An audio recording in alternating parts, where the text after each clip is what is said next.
Hi and welcome to another quick short video. This is going to be basically on delegated approvers. Um, this is a fresh org again, and let's just get started. So I'm going to show you a quick approval process I've been working on, very basic. It's going to be under our cases. So what we're going to be doing, we're going to be submitting our cases for approvals. Let's go open cases, sending cases to approvers, and then and then we're going to have delegated approvers for that. So select the approval process that you want to actually deal with. Keep in mind again that this is very basic. This is not what you want to do.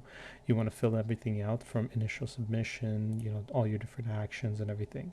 But for my case, just for presentation, I just want to show how the delegated approver is set up. So under approval steps, we will click or edit, or when you're doing the actual creation of the approver, you can do it there too. But once you are through that option and you want to do it, then you would click on approval steps and you would click edit. We'll go next, and then the section where it says, where you actually select the user, queues, and partners, whoever is going to be actual approver. Right at the bottom, there's a little bit of a checkbox. Then we would have to select this in order for the delegated approver to also receive the request for approval. If you don't have to select it, then this particular approval process won't go to that delegated approver. So even if they have it set up on their end, without this they would not work. So we'll go ahead and save this. So once this is actually saved, what we'll do is we'll go into our users. So if we go into our users, just to give you a show, so we're going to be working with this one because we can log in with them. Under our users, now obviously the user themselves will be allowed to actually go ahead and do select the approver, right, the delegated approver, or the admin can do it. Just for my purpose, I'll show you kind of both. I'll do it from my point of view and from admin's point of view. Once we scroll down, we'll see approver settings, the delegated approver. Now this is where you would select your delegated approver. For my scenario, I'm just going to select myself. I don't want to log in somebody else to keep checking, so I'm going to select myself. This one right here, receive approval requests and emails. This is selected as, if I am the approver. So let's assume if I was, this user, then I would not be able to, if I was, let's say, a delegated approver for somebody else, unless this is selected or delegated approver, I would not get those requests coming in. So let's just leave it at that for this particular user, as long as we have delegated approver set to myself for this user. So what I will do is I'll go ahead and I'll save it, right? And just to test that out, so what we'll do is I'll just do a quick refresh. Always good idea. And let's go right here. If we click on submit for approval, right? Let's just call it test one.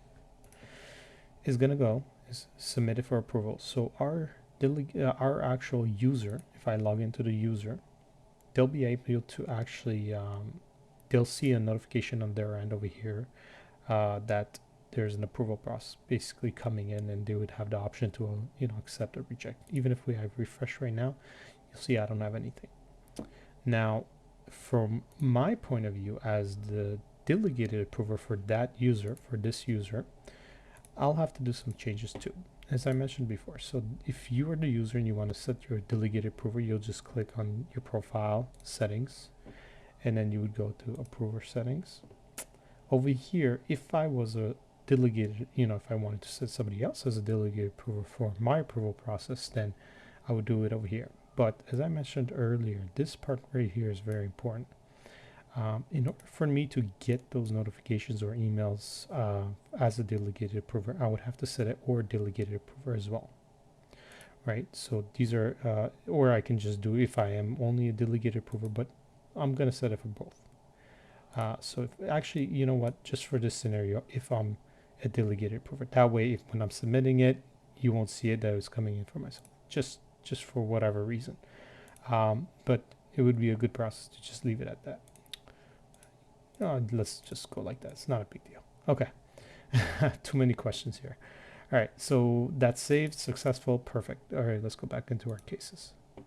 So this one is still sent for approval, and clearly we didn't get any notification. But this is another example. I just, created a basic thing. I'm going to submit this for an approval process, and we should theoretically get a notification now as a delegated approver. So if we go submit test 2, person was found. Okay, so in that case, that's right, because for my criteria to get it, submit this for approval, it was set to high priority. So you gotta set that to high priority. Let's see. Should be able to. Okay, there we go. So set that high priority, and then we go submit for approval. Let's try this again. Test 2, and boom, submit it.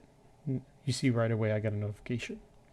So with that notification, you see your scenarios, and then you click here, and now I am a delegated approver for that user, and I get my notifications. So I can approve, reject. Now, here's the funny part. The reassign, you cannot actually reassign as a delegated approver. So just keep that in mind. But we're allowed to, approve or reject. So, if we go ahead, we can click approve. Yes. Yes. Just what, obviously you want to be a little bit more specific, but just for the scenario. Hopefully that kind of gives you, shines the light on, how everything's basically done. If you have any questions, feel free to reach out to me at the bottom of the, the comments pages, and till next time.